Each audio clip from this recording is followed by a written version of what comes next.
Bayangkan satu malam, dunia tiba-tiba dikejutkan dengan berita serangan besar ke atas Iran. Peluru berpandu dilancarkan, drone menyerang sasaran strategik, siren kecemasan berbunyi di beberapa negara Timur Tengah. Dan hanya dalam beberapa jam, satu persoalan besar mula bermain di fikiran ramai orang. Adakah ini permulaan kepada perang yang lebih besar? Perang antara Iran, Israel dan mungkin juga Amerika Syarikat. Dalam video ini kita akan lihat bagaimana konflik ini bermula, kenapa ketegangan antara negara-negara ini sudah berlarutan selama puluhan tahun, dan yang paling penting, apa yang mungkin berlaku kepada dunia jika perang ini terus merebak.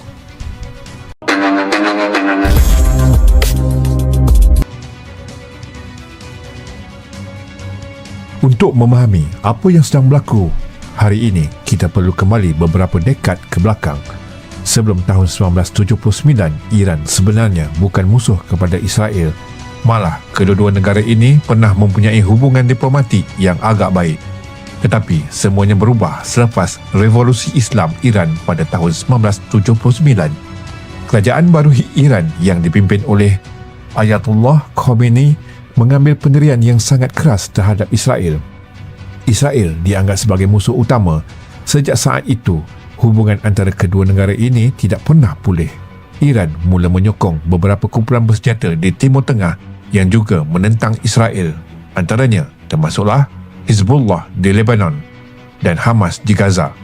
Bagi Israel pula, Iran dianggap sebagai ancaman besar kerana dua perkara utama. Pertama, pengaruh Iran di rantau Timur Tengah semakin kuat. Dan kedua, program nuklear Iran. Israel percaya bahawa jika Iran berjaya memiliki senjata nuklear, keseimbangan kuasa di Timur Tengah akan berubah sepenuhnya, dan dari situlah ketegangan ini berkembang.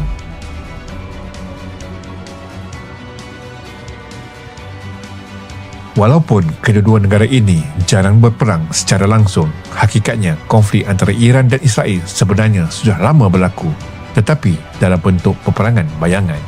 Contohnya, serangan cyber, operasi rahsia, pembunuhan saintis nuklear Iran. Beberapa tahun lalu, beberapa saintis Iran yang terlibat dalam program nuklear terbunuh dalam serangan misteri. Iran menuduh Israel berada di belakang operasi tersebut. Dalam masa yang sama, Israel juga beberapa kali melancarkan serangan udara ke atas sasaran yang berkaitan dengan Iran di Syria. Iran pula membalas dengan